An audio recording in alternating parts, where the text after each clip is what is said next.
ఈ వీడియో మీరు పాడుపడిపోయిన ఇల్లు ఇచ్చినారు కదా, మీ ముగ్గురికి చెప్తున్నా. మీ పాడుపడిపోయిన ఇల్లు ఇచ్చినారు. మిమ్మల్ని నేను 10 సంవత్సరాలుగా చూశాను. నా బిడ్డలను ఎంతో బాగా ఆదరించారు. ఆ నమ్మకంతోనే మీ పాడుపడిపోయిన ఇల్లుని 50,000 నుండి 1,00,000 రూపాయల దాకా ఖర్చు పెట్టి రెడీ చేశాను.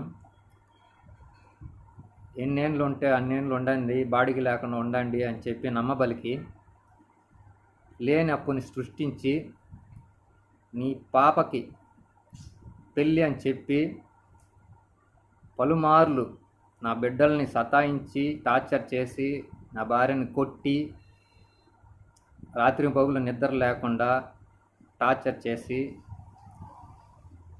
మీ బిడ్డకి పెళ్ళి పెళ్ళి పెళ్ళి పెళ్ళి అని చెప్పేసి అదొక్క శుభకార్యాన్ని అడ్డుపెట్టి లేని అప్పుల్ని పెట్టి నా కుటుంబాన్ని మొత్తాన్ని రాత్రింబగులు టార్చర్ పెట్టి ఆ ఇంటికి బీగాలేసి నా సామాన్లన్నిటినీ మీ దగ్గర పెట్టుకొని మా బిడ్డలు ఎంగిలి గిన్నెలు అయితేనేమి, మా బిడ్డల పీతి గుడ్డలు అయితేనేమి అన్నీ మీరు పట్టు పెట్టుకొని మమ్మల్ని ఆకలి బాధలతో వేధిస్తున్నారు. ఇన్ని రోజులు పూడి ప్రజలందరినీ కూడా అడగడం జరిగింది.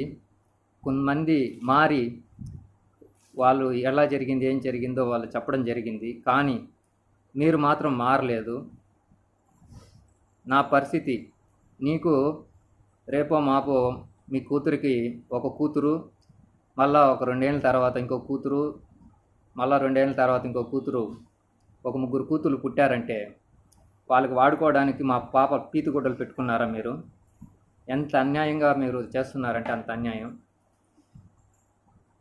మీరు పెళ్ళి పెళ్ళి అని చెప్పేసి లేని అప్పుని సృష్టించి తిండి తిప్పలు లేకుండా మమ్మల్ని ఆడ కొద్ది రోజులు టార్చర్ పెట్టి అక్కడి నుండి మేము బయట వస్తే కూడా మమ్మల్ని టార్చర్ పెట్టి ఆ ఇంటికి బీగాలు వేసి మేము లేని సమయంలో ఇంటి బీగాలు పగలగొట్టేసి మా ఇంటి సామాలు, ఎంగిలి గిన్నెలు, ఎంగిలి బట్టలు, పీతి గుడ్డలు, మా గుడ్డలు, సామాలు ఏమీ లేకుండా మమ్మల్ని ఇంత దారుణంగా మోసం చేస్తున్నారు.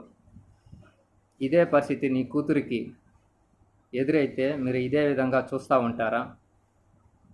ఇప్పటికైనా సరే మారి మీరు ఇన్ని రోజులు మంచితనము అనేది ఇప్పుడు ఎందుకు అంతా ఇదవుతుండారో మీ తప్పు మీరు తెలుసుకొని ఇంకటినైనా మారి నా సామాన్లు నాకు ఇవ్వాల్సిందిగా కోరుతున్నా ఈ వీడియో తరపున.